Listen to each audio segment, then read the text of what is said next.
신령한 은사입니다.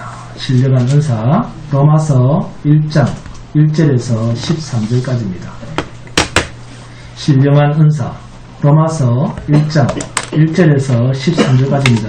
자, 찾았습니까? 네. 함께 봉독하도록 하겠습니다. 시작. 예수 그리스도의 종 바울은 사도로 부르심을 받아 하나님의 복음을 위하여 택정함을 이뤘으니 이 복음은 하나님이 선지자들을 통하여 그의 아들에 관하여 성경에 미리 약속하시는 것이라.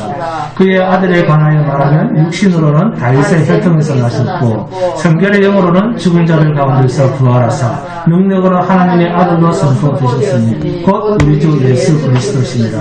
그로 말미암아 우리가 은혜와 사도의 직분을 받아 그의 이름을 위하여 모든 이방인 중에서 믿어 순종하게 하나니 너희들 그들 중에서 예수 그리스도의 것으로 부르심을 받은 자니라. 로마에서 하나님의 사랑하심을 받고 성도로 부르심을 받은 모든 자에게 하나님 우리 아버지와 주 예수 그리스도로부터 은혜와 평강이 있기를 원하노라. 먼저 내가 예수 그리스도를 말미암아 너희 모든 사람에 관하여 내 하나님께 감사함은 너희 믿음이 온 세상에 전파되리로다. 내가 그의 아들의 복음 안에서 내 심령으로 섬기는 하나님이 나의 증인이 되시거니와 항상 내 기도에 쉬지 않고 너희를 말하며 어떻게 하든지 이제 하나님의 뜻 안에서 너희에게로 나아갈 좋은 길 얻기를 구하노라. 내가 너희 보기를 간절히 원하는 것은 어떤 신령한 은사를 너희에게 나누어 주어 너희를 견고하게 하려 함이니 이는 곧 내가 너희 가운데서 너희와 나의 믿음으로 말미암아 피차 아니함을 얻으려 함이라. 형제들아, 내가 여러 번 너희에게 가고자 한 것을 너희가 모르기를 원하지 아니하노니 이는 너희 중에서도 다른 이방인 중에서와 같이 열매를 맺게 하려 함이로되 지금까지 길이 막혔도다. 아멘. 본문 7절을 보시면 바울은 로마 교회 교인들의 전도를 위해서가 아니라 3차 선교 여행 때 고린도를 방문하고 있을 때 로마 교회에 있는 성도들에게 이 편지를 씁니다. 로마서의 그리스도는 오직 죄인을 구속하시기 위하여 인간의 몸이 되어 이 땅에 오셔서 우리를 위하여 대신 십자가에서 죽으신 예수를 나타내는 말입니다. 이것이 복음입니다. 복음이란 뭡니까? 하나님의 아들입니다. 그렇습니다. 그래서 본문 1절에 하나님의 복음을 위하여 택정함을 입은 바울이 사도의 부르심을 받아 로마서를 기록했다. 이것이 본문 1절의 내용입니다. 그리고 본문 2절에서는 이 복음이 무엇인가? 2절 봅니다. 이 복음은 하나님이 선지자들을 통하여 그의 아들에 관하여 성경에 미리 약속하신 것이라. 이 말을 바꿔 말하면 창세기 3장에서 타락한 인간들 앞에서 하나님께서 약속하셨던 처음 약속이 시간이 갈수록 역사가 흐를수록 더욱더 선명해지고 그것이 드디어 이 땅에서 인간의 몸이 되어 그 실체로 오신 분, 하나님의 약속대로 우리에게 오신 분, 그분이 그리스도다 그 말씀입니다. 이것이 바로 복된 소식이고 기쁜 소식이라는 것입니다. 자, 그러면 복음이란 뭡니까? 하나님께서 약속하셨던 것, 곧 그리스도가 인간이 되어 이 땅에 오셨다. 이게 복음입니다.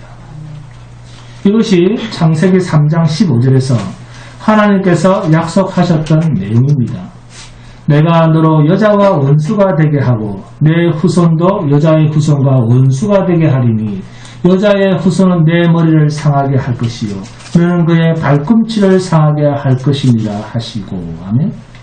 그래서 주님이 오셔야만 했고 본문 2절 말씀처럼 이 복음은 하나님이 선지자를 통하여 그의 아들에 관하여 성경에 미리 약속하신 것이라 라고 기록되어 있습니다.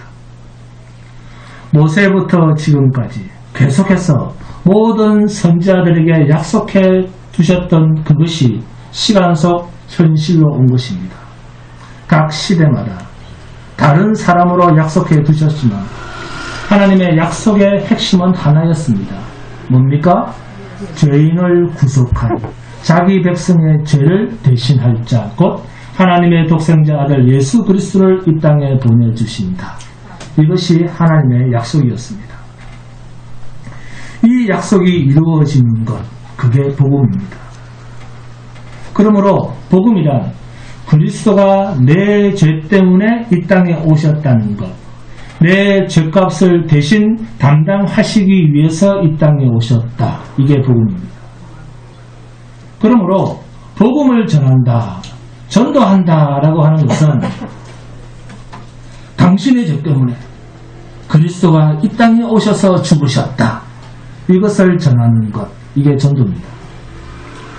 본문 4절입니다. 함께 봉독합니다. 4절 시작. 성결의 영으로는 죽은 자들 가운데서 부활하사 능력으로 하나님의 아들로 선포되셨으니 곧 우리 주 예수 그리스도시니라. 아멘. 메시아, 약속하신 하나님의 아들. 복음이란 곧 우리 주 예수 그리스도시니라. 구약의 제도도 성전도 율법도 복음이 아니었습니다. 이 모든 것들은 복음 대신 예수 그리스도를 보여주는 환경이요 도구요 수단이었습니다. 율법도 그리스도를 나타내주는 그리스도로 인도하는 뭐다? 몽학 선생, 초등교사였다는 겁니다. 구약도 율법을 가지고 사람을 구원한 적이 없습니다. 율법으로는 자신의 죄인됨을 깨닫고 내 죄값을 대신 감당하실 그리스도 앞으로 두 손 들고 나가도록 하는 역할을 하는 것이 율법이었지, 율법이 복음 자체는 아닙니다. 본문 1절에서 예수 그리스도의 종 바울은 사도로 부르심을 받아 하나님의 복음을 위하여 택정함을 입었으니, 하나님의 복음을 위하여 택정함을 입었으니, 자, 그리스도라고만 하면 되는데 왜 하나님의 복음이라고 말할까요? 네? 왜 하나님의 복음이라고 할까요? 여러분을 위한 복음입니다. 그렇게 말하면 안 됩니까? 그렇지 않습니까? 여러분을 위한 복음입니다. 그렇게 말하면 될 텐데 왜 하나님의 복음이라고 했을까요? 또 말하기 싫어하죠. 여러분, 인간이라고 하는 본래 범죄한 인간은 스스로 하나님을 찾을 수 있는 능력이 있다 없다? 없습니다. 이것을 칼빈은 인간의 전적 타락이라 했습니다. 인간에게는 하나님을 찾을 만한 성이 없습니다. 인간은 타락으로 인해서 하나님의 영이 떠난 자들입니다. 육체로 거하는 자들입니다. 언제부터요? 아담과 하와의 타락부터, 창세기부터입니다. 하나님께서 이 땅에 사람을 지으신 것을 한탄하셨을 때부터 그렇습니다. 그때부터 죄인된 인간이 하나님을 찾아 나서서 구원을 얻는다는 것은 불가능했습니다. 그러므로 하나님 편에서 복된 소식을 나타내 주시고 드러내 주시고 우리에게 보여주시지 않으면 우리의 구원은 불가능합니다. 그래서 하나님의 복음, 이렇게 말하는 것입니다. 일방적으로 하나님께서 당신의 백성을 택하셔서 약속해 주셨습니다. 그리고 그 후손을 이스라엘로 만드십니다. 하나님께서 일방적으로 부르십니다. 아브라함, 자기 스스로가 하나님을 찾아 나설 수 없는 존재입니다. 죄인입니다. 하나님께서 일방적으로 죄인 중 하나를 택해서 내 아들 삼고 내 후손으로 삼고 하나님께서 친히 보내시고 절대로 인간 편에서 하나님을 선택한 경우는 단 한 번도 없습니다. 아브라함도 하나님께서 택하셔서 자녀 삼았습니다. 그리고 그 후손을 이스라엘로 삼았습니다. 때가 참에 그 땅에 하나님이 약속하신 아들을 보내셨습니다. 이 모두는 하나님 홀로 하신 일입니다. 그렇기 때문에 자, 따라합니다. 하나님의 복음, 인간의 복음일 수가 없다, 그 말입니다. 인간이 만든 것도 아니요, 인간이 선택한 것도 아니요. 전적으로 하나님께서 행하셨고 하나님께서 계획하셨고 하나님께서 약속하셨고 하나님께서 보내주셨고 하나님께서 이루시기 때문에 하나님의 복음입니다. 복음은 하나님의 것이다 그 말입니다. 이런 점에서 하나님의 약속은 각 시대마다 각각 다른 사람들과 다양한 언약을 맺었지만 그것은 곧 하나님 자신과의 약속입니다. 그러므로 약속의 상대방인 구약의 인물들인 이스라엘은 자신들의 죄로 말미암아 하나님의 약속을 담고 살지 못함으로 회피함으로 수없는 세월 동안 얻어맞고 매를 맞고 공경에 처하고 흩어지기도 했습니다. 하나님께서 친히 홀로 이루신 구원이 하나님의 복음의 역사입니다. 인간이 구원자를 보내달라고 요청을 하거나 예수님을 요청한 적이 인간 편에서는 없습니다. 죄송하지만 인간은 멸망의 길을 가면서도 구원자를 구한 적이 없습니다. 그렇기에 마지막 때에 당신님의 아들을 보내신 것은 전적으로 하나님 당신님의 약속에 의한 베푸신 하나님의 일방적 사랑의 은총입니다. 이것이 하나님의 복음입니다. 인간이 만들어내거나 인간이 요구했기 때문에 얻어진 구원이 아니기에 하나님의 복음일 수밖에 없습니다. 인간에게 복음은 기쁜 소식이 될 수가 없습니다. 하나님에게만 복된 소식이요 기쁜 소식입니다. 이 말을 여러분이 잘 이해하셔야 됩니다. 복음이라고 이야기할 때 인간이 듣기 좋은 소리, 복된 소식, 기쁜 소식 이런 식으로만 생각하니까 복받는다, 복받아라, 그게 축복이다. 그런데 사도 바울은 로마 교회에 편지하면서 이 복음은 사람에게 복된 소식이 아니고 하나님의 복음이다. 하나님께 복음이고 하나님께 기쁜 소식이 된다. 왜 하나님께 기쁜 소식이 되는가? 하나님의 아들을 십자가에 못 박아 죽이는 게 왜 어떻게 하나님의 기쁜 소식이 되는가? 죄인들을 구원할 유일한 방편이기 때문에 이 땅의 죄인을 구원할 유일한 일이기 때문에 하나님 편에서는 기쁜 소식이 되는 것입니다. 그래서 사도 바울은 하나님의 복음이라 이렇게 선언한 것입니다. 본문 7절입니다. 함께 봉독합니다. 시작. 로마에서 하나님의 사랑하심을 받고 성도로 부르심을 받은 모든 자에게 하나님 우리 아버지와 주 예수 그리스도로부터 은혜와 평강이 있기를 원하노라. 아멘. 누구에게 편지하고 있습니까? 그렇습니다. 로마에 있는 하나님의 성도, 하나님의 사랑을 입고 성도로 부르심을 받은 자에게 편지를 하고 있습니다. 하나님의 사랑하심을 받았다. 이렇게만 말해도 되는데, 그죠? 성도로 부르심을 받은,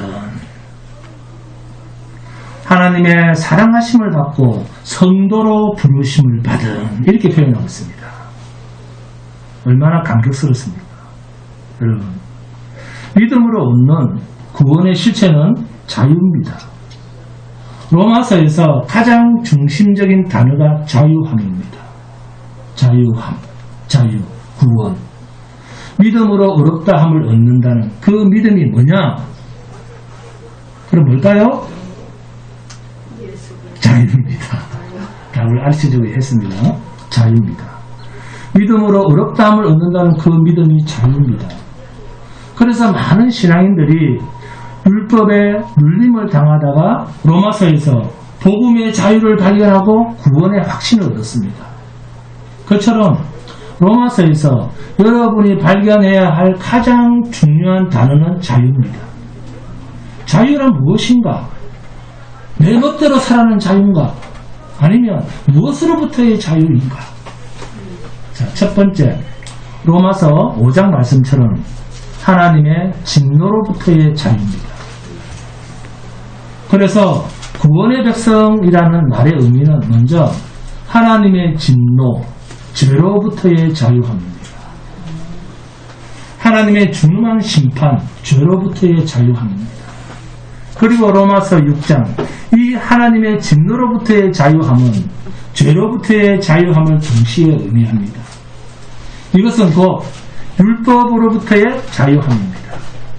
그리고 로마서 8장은 성령 안에서의 자유함입니다. 무한한 자유가 아니라 하나님의 성령 안에서의 자유함을 말합니다. 이 말은 곧 진리 안에서의 자유, 말씀 안에서의 자유입니다. 그러므로 이제 우리를 죄의 정에서 의의 정으로 설명하는 것입니다. 성령 안에서의 자유. 그러니까 하나님의 진노로부터 출발해서 죄로부터 출발해서 율법으로부터 해방되어서 어디로 들어갔냐 하면 하나님의 성령 안으로 우리가 들어간 것입니다. 이것이 바울이 말하는 믿음으로 얻는 구원의 실체, 자유함입니다. 자유 이꼬르 하나님의 성령 안입니다. 그래서 바울 서신에는 이러한 이야기가 계속 나타납니다. 죄의 종에서 의의 종으로, 마귀의 종에서 하나님의 종으로, 이렇게 하나님의 진노로부터의 자유, 이것과 죄로부터의 자유, 그리고 율법으로부터의 자유, 성령 안으로의 자유. 할렐루야. 성도는 성령 안으로 들어갑니다. 성령의 지배를 받는 쪽으로의 자유입니다. 그래서 그리스도인의 자유는 많은 자유, 무분별한 자유, 무제한적인 자유가 아니라 성령 안에서 말씀 안으로 들어가는 자유를 뜻합니다. 이것이 로마서 8장까지의 내용입니다. 로마 교회에 대한 바울의 편지는 분명한 목적이 있는데 그것이 로마서 9장, 10장, 11장인데 그것을 보면 로마서가 왜 쓰여졌는가를 극명하게 설명해주는 암시가 있습니다. 그것은 그 당시 로마 교회가 처해 있는 상황을 이야기합니다. 자, 편지라고 하는 것은 그 당시의 상황을 전제하지 않고는 해석될 수가 없습니다. 로마서처럼 갈라디아서와 같이 복음 안에서의 자유, 하나님의 진노로부터의 자유, 율법으로부터의 자유를 일방적으로 바울이 쓰고 있는 것은 그 나름대로 그 당시 교회가 처해 있는 상황이 있다는 겁니다. 지금 바울은 내가 로마로 갈까 아니면 예루살렘으로 갈까라고 하는 갈림길에 서 있습니다.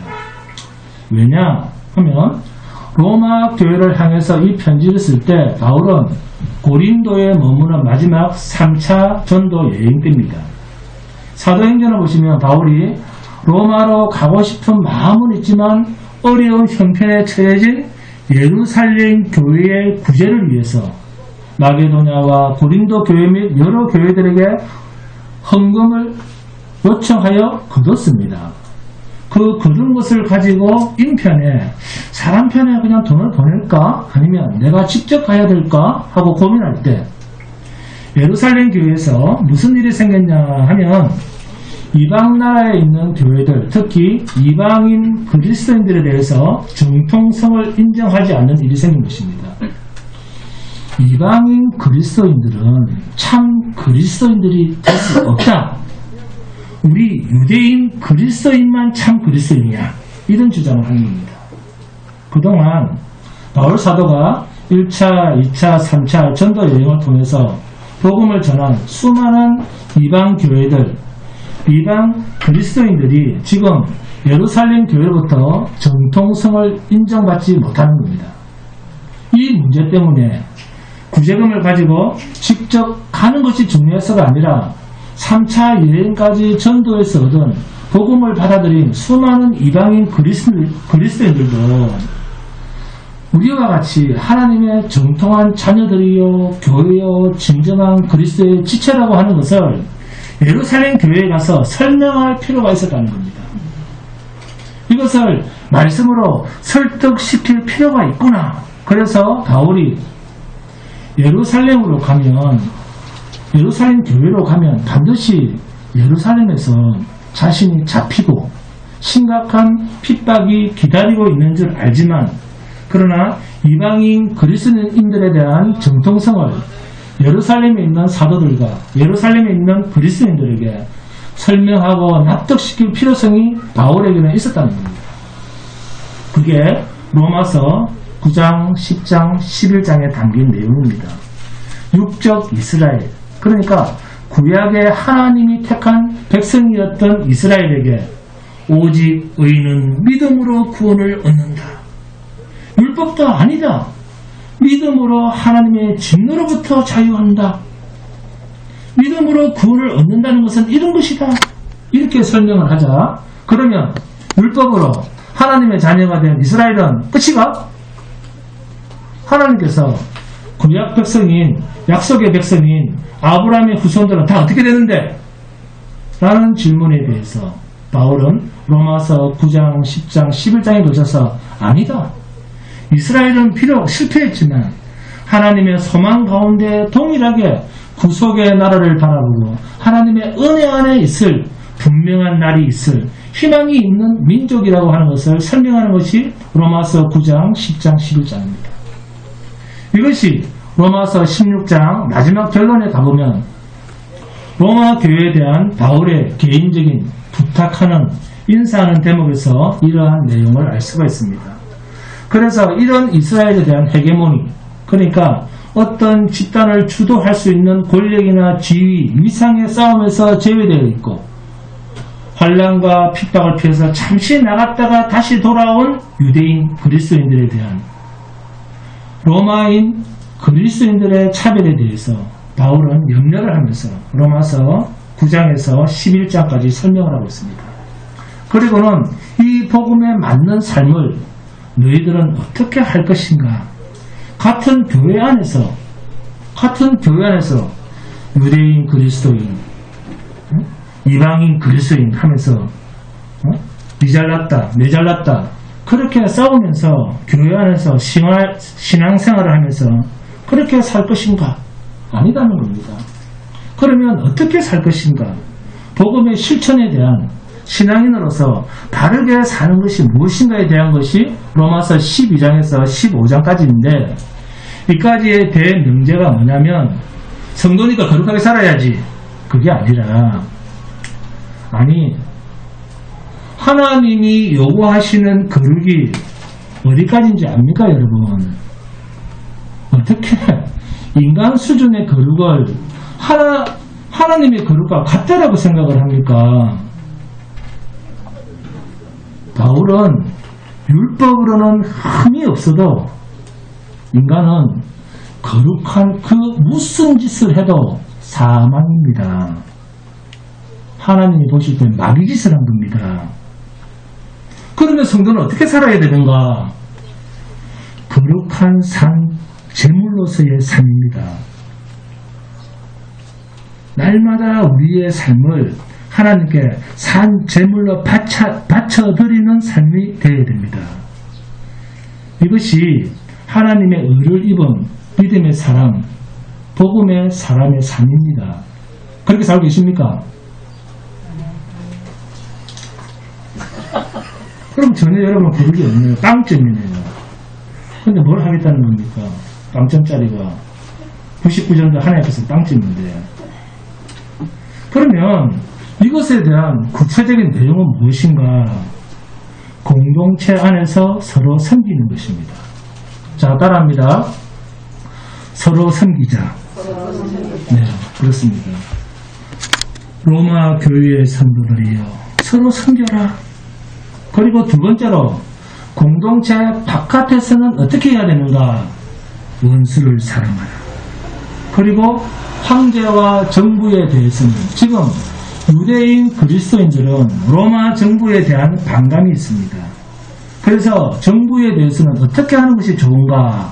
순복하랍니다. 로마 정부에 대한 반감을 가지고 있는 유대인 그리스도인들에 대해서 순복하라. 이 순복하라는 말 속에는 굉장한 의미가 담겨져 있습니다. 그게 뭐냐면 그리스도의 법 안에 있는 성도 너희가 충돌되지 않는 그들에게 복종하라는 것입니다. 그러면서 로마 교인들에게 종말론적인 깨달음을 요구하고 있습니다. 이것이 로마서 후반부로 갈수록 사랑과 종말론적인 깨달음과 강한 자와 약한 자에 대해서 이야기합니다. 지금 로마 교회 안에서 약자가 누굽니까? 유대인 그리스도인들입니다. 그리고 강한 자는, 강하다는 헤게모니를 쥔 자, 로마에 있는 이방인 그리스도인입니다. 그러나 모두가 하나가 되어야 된다. 약한 자와 강한 자가 하나가 되라. 그리고 성도로서의 실체적인 삶은 사랑과 종말론적인 신앙이다. 이 땅에서 너희들끼리 찢고 볶을 일이 아니다. 멀잖아. 그리스도께서 오셔서 우리를 영원한 나라로 인도하실 텐데, 그런데도 우리는 늘 니 잘났다 내 잘났다 그렇게 헤게모니 싸움을 할 때가 아니다. 바울의 종말론적인 신앙으로 그들의 신앙을 다시금 회복해하고 있습니다. 바울이 가고 싶은 곳을 가지 못한 입장과 피를 토할 것만 같은 심정으로 너희는 복음 안에서 서로 사랑하라, 하나가 되라라고 하는 이 바울의 간절함이 묻어있는 책이 로마서입니다. 로마서는 편지인과 동시에 설교입니다. 본문 7절입니다. 함께 봉독합니다. 시작. 로마에서 하나님의 사랑하심을 받고 성도로 부르심을 받은 모든 자에게 하나님 우리 아버지와 주 예수 그리스도로부터 은혜와 평강이 있기를 원하노라. 아멘. 로마에서 하나님의 사랑하심을 받고 성도로 부르심을 받은 모든 자. 그러니까 로마에 있는 성도들에게 쓴 편지입니다. 하나님의 사랑을 입은 자가 성도요, 성도로 부르심을 받은 자라는 것은 곧 하나님의 사랑을 입은 자다. 같은 의미를 반복해서 다른 표현으로 말하고 있는 것입니다. 그러므로 하나님의 사랑 안에 있는 자는 성도요, 그게 곧 교회입니다. 내가 예수를 소유한 것이 아니고 예수 그리스도가 나를 소유한 것이 구원입니다. 이해하셨죠? 그렇기 때문에 성도는 예수 그리스도의 것입니다. 우리는 하나님의 것입니다. 아멘? 본문 6절입니다. 너희도 그들 중에서 예수 그리스도의 것으로 부르심을 받은 자니라. 우리가 그리스도를 소유한 것이 아니고 그리스도가 저와 여러분을 소유한 것입니다. 성도는 예수 그리스도의 것으로, 그래서 성도는 예수 그리스도를 나의 주로, 주인으로 인정하고 그분께 순종케 된 자입니다. 바울은 자신을 예수 그리스도의 것, 곧 종으로 말하고 있습니다. 그 당시 로마법으로 보면 종은 주인의 소유물입니다. 예수 그리스도의 것 이꼬로 예수 그리스도의 종 바울은, 이 말이나 예수 그리스도의 것이라는 말이나 같은 의미입니다. 그런데 바울만 그런 것이 아니라 로마에 있는 모든 성도들이 다 예수 그리스도의 것으로 부름을 입었다는 것입니다. 오늘 저와 여러분이 그렇습니다. 종과 아들은 차원이 다릅니다. 종에게는 권세와 권리가 없지만 아들에게는 아버지의 모든 권리와 권세가 있습니다. 그런 점에서 바울은 자기 자신을 종으로, 예수님은 하나님의 아들로 표현하고 있습니다. 하나님의 모든 권세와 모든 권리가 아들에게는 고스란히 있다, 그런 뜻입니다. 하나님의 아들의 권세 그대로 그 아들의 권세 앞에 굴복되어 있는 자가 바울 자기 자신, 나는 그리스도의 종이라. 우리 성도가 고백해야 될 부분이 이 바울처럼 이러한 고백이 있어야 됩니다. 하나님의 복음을 근원적으로 싫어하는 존재가 복음을 위해 구별되어 복음에 순종하는 모습으로 살게 된 자신을 두고 바울과 같은 이런 표현, 이런 신앙인이 되어야 됩니다. 오직 주님만을 위해서 주님이 우리를 부르셨다라고 하는 사실입니다. 우리는 하나님의 영광, 예수 그리스도의 이름을 위해서 부르심을 받은 종입니다. 여러분이 주인이 아니에요. 자기 유익과 자기의 권리와 자기의 권세를 따질 것이 아니라 하나님의 말씀에 순복하셔야 됩니다. 우리는 그럴 자격이 없습니다. 바울 사도는 이것을 그리스도인, in Christ라고 독특한 단어로 편지를 하고 있습니다. 바울은 이렇게 하나님의 사랑을 입은 자에게 로마서를 통해서 하나님의 복음을 전하고 있습니다. 예수 안 믿는 사람에게 복음을 전하고 있는 게 아니에요. 로마에 있는 성도들에게 복음을 전하고 있습니다. 로마서는 성도만 읽어낼 수 있습니다. 성도만이 성경을 읽을 눈이 열려 있습니다. 성도만이 성경을, 계시를, 생명인 말씀을 깨달을 지혜가 있습니다. 하나님 앞에 예수 그리스도를 주인으로 그리고 그분 앞에 종으로 시인하는 자, 그 자만이 얻을 수 있는 양식, 이게 생명의 인천입니다. 입술로만 아니라 마음과 행동으로부터 하나님의 종된 삶을 기쁨으로 감당할 수 있는 자가 성도입니다. 이러한 자를 바울 사도는 하나님의 사랑을 입은 자여 예수 그리스도의 종이라, 예수 그리스도의 것이라. 할렐루야. 여러분, 바울 같은 사람, 내게 자랑할 것이 있다면 예수밖에 없다. 무엇을 이야기합니까? 나는 죄인 중에 괴수다. 바울이 예수를 처음 믿을 때, 예수 믿는 사람을 핍박하러 다메섹 도상 올라갈 때, 그때 나의 눈을 멀게 하고 나를 변화시켰던 그때만 나는 죄인 중에 괴수다. 그렇게 말했습니까? 바울은 지금 복음을 전하고 많은 고초를 겪고 수많은 교회의 전도자로서 권면의 편지를 쓰고 있는 지금도 충성스러운 사도로 일하면서도 자신의 존재를 뭐라고 표현합니까? 나는 날마다 죽노라. 내 몸에 그리스도의 흔적을 가졌노라. 나는 죄인 중에 괴수라. 그렇게 주를 위해서 일을 해도 이런 표현을 쓰지 않습니다. 이처럼 우리도 주님 앞에 서는 그 순간까지 이 바울 사도처럼 우리도 죄인 중에 괴수입니다. 그래서 예수 외에는 자랑할 게 없습니다. 이게 은혜 받은 자의 신자의 고백입니다. 그래서 은사를 받았다는 말은, 자, 은사라는 이야기가 나오죠. 자, 본문 11절입니다. 내가 너희 보기를 간절히 원하는 것은 어떤 신령한 은사를 너희에게 나누어 주어 너희를 견고하게 하려 함이니. 아멘? 돈을 주는 것도 아니고 복을 주는 것도 아니고 무슨 신령한 은사를 나누어 주려고 한다. 왜요? 너희를 견고하게 하려. 견고. 복음 앞에 든든히 세우려고 한다. 그 말입니다. 그러면 신령한 은사란 뭐겠습니까? 본문 8절입니다. 네, 그렇습니다. 시작. 먼저 내가 예수 그리스도를 말미암아 너희 모든 사람에 관하여 내 하나님께 감사함은 너희 믿음이 온 세상에 전파됨이로다. 아멘.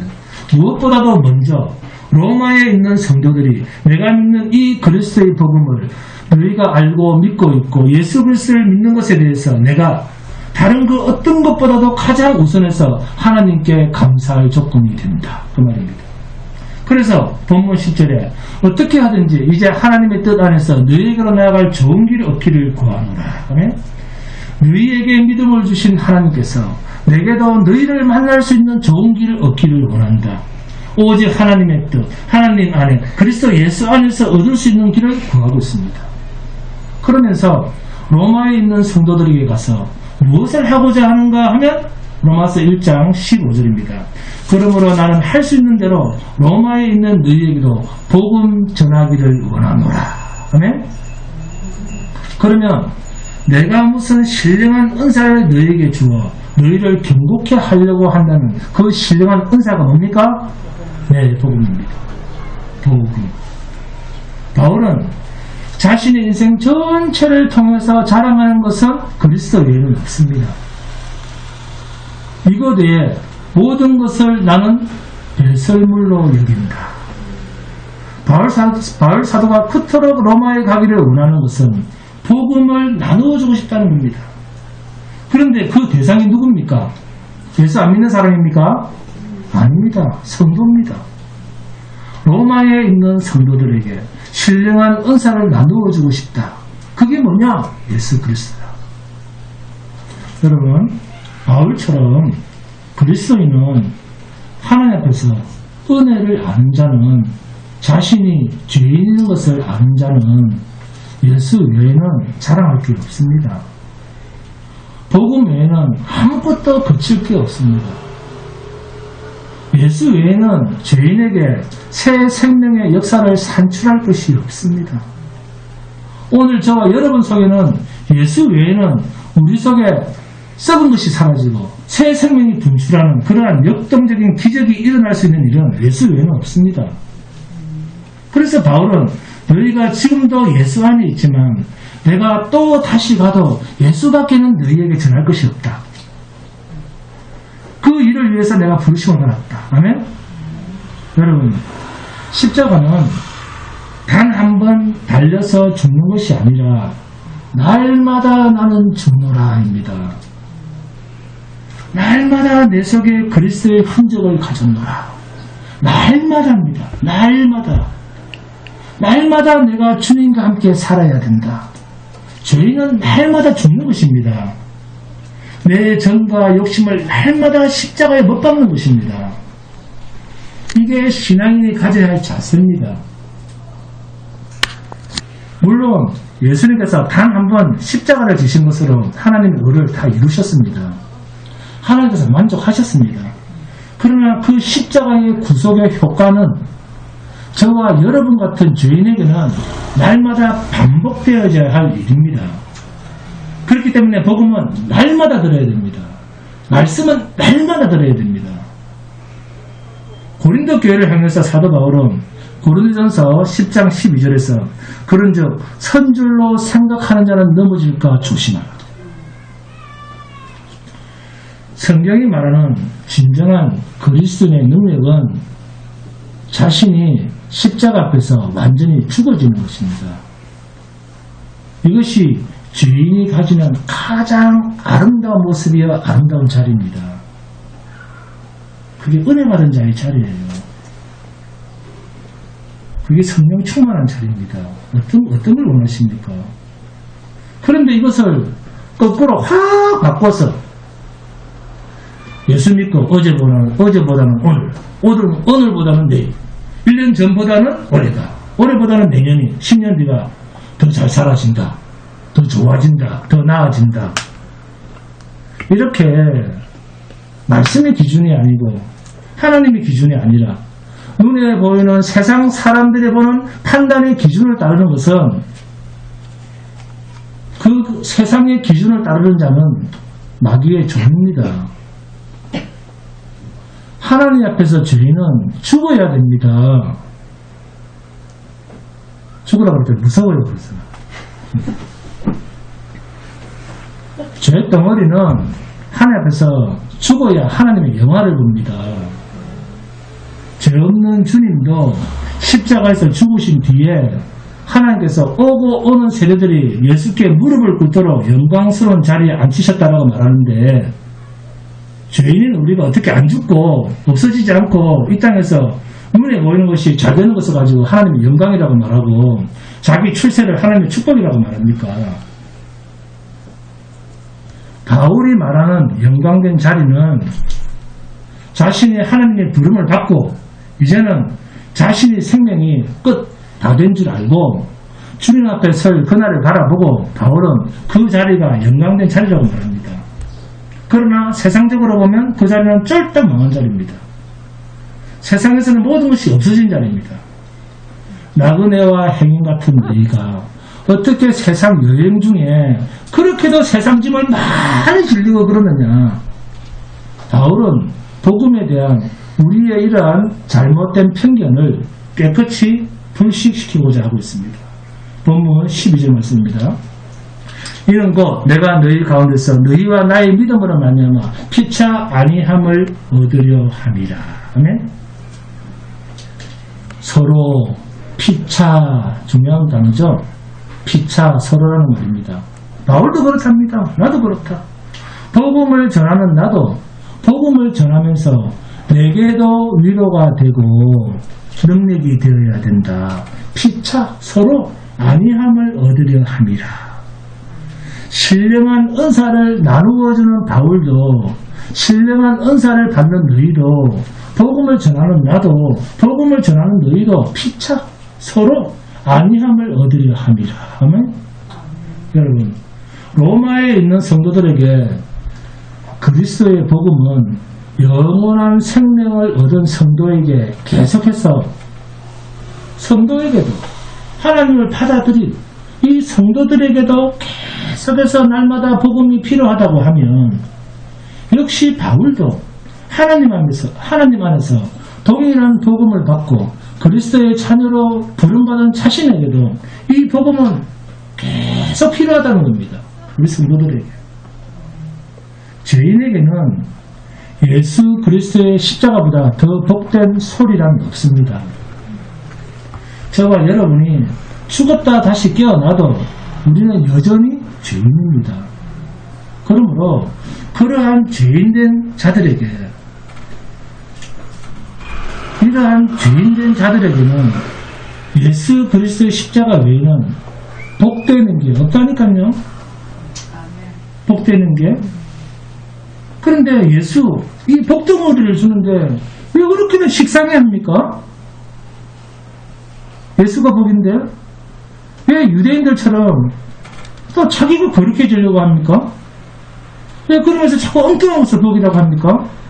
볼테가 없어질 것을 가지고 왜 자꾸 더 내놓으라고 합니까? 맡겨놨어요, 하나님께? 그렇게 많이 맡겨놓으셨어요? 왜 그렇게 자꾸 내놓으라고 합니까?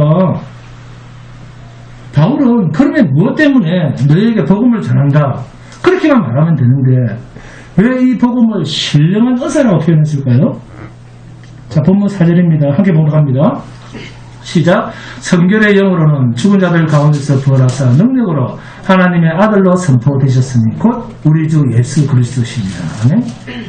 예수님께서 이 땅에 오셔서 하나님의 복음이 우리에게 복음으로 전해진 근거를, 바울 사도는 성령의 근거를 두고 있습니다. 그런 점에서 복음은 성령으로 말미암아 우리에게 주어지는 선물이라고 하는 의미를 바울이 설명하려고 하고 있습니다. 그래서 바울은 하나님께 감사의 기도를 드리고 있습니다. 로마에 있는 교인들이 바울 자신이 전하지도 않았는데도 복음을 들었으니까 감사할 일이 아닐 수가 없죠. 복음을 알게 된 로마 교인들이 대단하다, 그렇게 말하지 않습니다. 또한 바울이 로마로 가야만 복음이 전해진다, 그렇게도 말하지 않습니다. 왜 성도는 말씀의 교제를 나누느냐? 하나님의 은혜를 서로 피차 나누고 위로를 받기 위해서입니다. 이게 복음입니다. 하나님의 은혜 이꼬르 복음입니다. 사도행전 20장 32절을 보시면 바울은 에베소 교회 장로들에게 지금 내가 여러분을 주와 및 그 은혜의 말씀에 부탁하노니 그 말씀에 여러분을 능히 든든히 세우사 거룩하게 하심을 입은 모든 자 가운데에 기업이 있게 하시리라면, 그 말씀이 복음입니다. 바울은 에베소 교회의 모든 성도들을 향해서 늘 하나님께 이렇게 부탁했던 것입니다. 하나님의 말씀에 성도를 부탁했습니다. 하나님의 말씀에 교회를 부탁했습니다. 저도 그렇습니다. 하나님의 말씀에 주한교회 성도님들을 부탁하는 기도를 저는 늘 하고 있습니다. 여러분은 저를 위해서 기도하고 계십니까? 네. 여러분이 반석이신 예수 그리스도의 말씀에 든든히 서가도록 간절히 기도하고 있습니다. 여러분도 저와 주한교회를 위해서 기도를 쉬는 일이 없기를 소망합니다. 우리 모두는 주가 쓰시는 주의 도구들입니다. 성도는 날마다 말씀 안에서 새롭게 서야 할 존재입니다. 이것이 신앙인의 삶입니다. 그래서 말씀은 초신자든 오래 믿은 신자든 상관없이 모든 자에게 항상 죽을 때까지 필요한 것이 말씀이요 복음입니다. 왜요? 신령한 은사로 날마다 새롭게 주어지는, 성령으로 말미암아 날마다 주어지는 것이기 때문에 신령한 말씀은 은사입니다. 성령으로 계속해서 공급하심을 말씀 안에서 확인하는 자가 신자입니다. 10년 믿었네, 20년 믿었네, 나는 모태신앙이네, 이런 것들은 자랑거리가 될 수가 없습니다. 오늘 내가 성령으로 말미암아 주어지는 복음의 선물이 신령한 은사로 믿어지고 인정되어지기 때문에 성도는 복 있는 사람입니다. 이런 사람만이 거룩하게 살아라 말하지 않아도 예수 그리스도를 위해서 사라집니다. 여러분의 의지를 발동하지 않아도 이런 사람만이 그리스도 예수 앞에 설 때 또 죄인인 것이 고백되어집니다. 그러므로 바울에게는 늘 감사가 있었습니다. 바울이 처한 환경이라고 하는 것은 어떤 자리입니까? 바울의 그 환경을 아시잖아요. 사망 선고가 내려진 자리입니다. 바울은 늘 이 세상에서는 만물 가운데 찢기처럼 그 끄트머리 버림받았고 노예처럼 폐잔병처럼 끌려가는 세상 구경거리가 된 자가 바울입니다. 마치 죽은 자와 같은 방불한 가치 없는 자로 세상은 바울을 보고 있습니다. 그럼에도 바울은 데살로니가 교회를 하면서 오늘 저와 여러분을 향해서 뭐라고 합니까? 항상 기뻐하십시오. 여러분 그런 말 할 수 있습니까? 여러분은 바울 같은 환경에 처해지면 웁니까? 아니면 항상 기뻐하십시오. 그런 말 할 수 있습니까? 항상 기뻐하십시오. 범사에 감사하십시오. 쉬지 말고 기도하십시오. 할렐루야. 이런 신앙의 배짱이 있어야 됩니다. 심지어 바울은 옥에도 갇혔습니다. 이러한 말을 우리에게 남긴 바울은 오늘날로 표현하면 노숙자일 뿐만이 아니라 때로는 아무 죄도 없이 감옥에 갇혀서 감옥살이를 해야 되는 그런 자리에서 우리에게 요구하는 말씀입니다. 세상의 미말에 바울을 갖다 놓아도 바울 속에 있는 하나님의 복음, 바울 속에 있는 그 평강은 아무도 빼앗을 자가 없었습니다. 이것이 성도가 세상에서 누리는 복음의 능력입니다. 이 세상에서 먹을 것이 있고 입을 것이 있고 출세하고 남들보다 가치가 더 있고 남들보다 더 좀 나은데 나는 이런 것하고 바울의 형편하고는 전혀 상관이 없습니다. 바울이 하나님 앞에서 감사하는 것은 오늘날 우리가 말하는 감사의 조건과는 너무 다르지 않습니까? 우리가 감사하는 것들이 바울에는 없습니다. 바울에게는 우리 쪽에서 말하는 원망, 불평, 좌절, 절망, 죽음 같은 그 고통 속에서도 바울은 항상 기뻐하십시오. 범사에 감사하십시오. 왜요? 그리스도 앞에 설 때마다 내가 주인이다. 그러니 당연히 나는 죽어야 할 자다. 주여, 옥에 갇혀야 할 자는 납니다. 벌거벗고 십자가에서 멸시를 받으면서 창에 찔리고 손에 못이 찔리고 물과 피를 쏟고 험한 꼴로 죽어야 할 자는 바로 나 자신입니다. 이 사실을 바울은 늘 직시하고 있었습니다. 이런 바울과 같은 당당함이 있기를 바랍니다. 영원한 생명의 나라가 자기 것이 되어 있는 바울에게는 이 세상의 구차한 여러 가지 자기를 죽이려고 괴롭히는 그런 험한 일 정도까지도 그것으로는 바울 속에 있는 구원의 기쁨을 감사를 빼앗을 수가 없었습니다. 오늘 저와 여러분에게도 이 바울 같은 영원한 생명이 하나님의 복음 안에서 보장되어 있습니다. 이 세상 환경이 변해서 우리가 옥에 갇히면 좀 어떻고 좀 배가 고프면 좀 어떻습니까? 어차피 이렇게 살다가 다 죽을 목숨이고 영원한 나라로 가야 되는데 오히려 먼저 가는 사람이 복 있는 사람입니다. 이 세상에 사는 것이 뭐가 그렇게 좋다고 오래오래 호식하며 살 거라고 호화롭게 살기를 그렇게 원합니까? 바울은 이러한 자신의 처지를 하나님 앞에서 내가 십자가 앞에서 내가 죽어야 할 그 자리에 주님이 나 대신 십자가에 달리신 그 형편을 알았기 때문에 바울은 감사를 잃지 않았습니다. 어떤 형편이든. 그러면서도 계속해서 로마 교회의 성도들에게 자신과 똑같은 복음, 동일한 복음, 감사의 복음을 전하고 싶었던 것이 바울의 일생의 소원이었습니다. 오늘날도 주님이 원하시는 성도는 어제 알았던 예수뿐만이 아니라 날마다 나는 죽고 새롭게 살아나는 자로 하나님으로부터 성령으로부터 날마다 새롭게 오는 복음 신령한 은사를 받아들이고 아멘 하고 감사하고 그 말씀 앞에 그 십자가 앞에 내가 죽어야 할 자인 것을 고백하며 사는 그러한 자 그런 자를 하나님은 원하고 찾고 계십니다. 이런 의미에서 바울은 신령한 은사를 나누어 주는 자가 되기를 소원했던 것입니다. 사랑하는 여러분, 우리도 그렇습니다. 내가 십자가에서 죽을 수밖에 없는 자리에 주님이 대신 달려서 대속의 죽음을 죽으셨다는 이 사실보다 더 큰 은혜란 없습니다. 우리에게 이것보다 더 큰 자랑거리란 없습니다. 이것보다 더 큰 자랑이 어디 있습니까?